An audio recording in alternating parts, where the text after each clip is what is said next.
কুয়েতের বিভিন্ন প্রদেশ জুড়ে আবাসিক আইন প্রয়োগের লক্ষ্যে নিরাপত্তা অভিযান শুরু করে দেশটির নিরাপত্তা বাহিনী।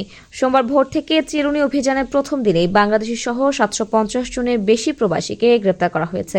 এর মধ্যে এক বাংলাদেশি 22 বছর ধরে অবৈধভাবে বসবাস করে আসছিলেন। এই অভিযানের নাম দেওয়া হয়েছে ব্ল্যাক মানডে ডাউন। অভিযান চলাকালীন যেসব অবৈধ প্রবাসী 3 মাসের সাধারণ ক্ষমার সুবিধা নিতে ব্যর্থ হয়েছিল তাদের গ্রেপ্তার করা হয়।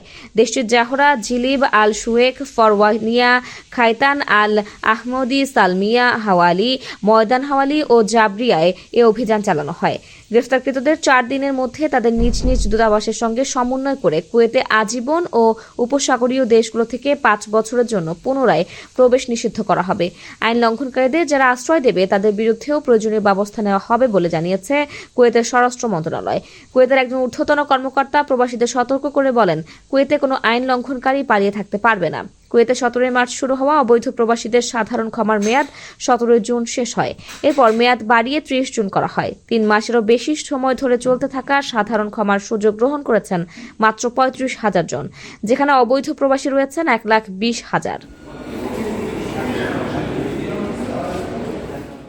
কারো কাছে স্বপ্ন পূরণ, কারো আনন্দের উপলক্ষ, আবার কারো জীবন পাল্টে দেওয়ার মুহূর্ত, কখনো জীবন বাঁচাতে সর্বোচ্চ গতিতে উড়ে চলা, কারো আবেগের শেষ মুহূর্ত, আপনজনের শেষ বিদায়ে শামিল হওয়া।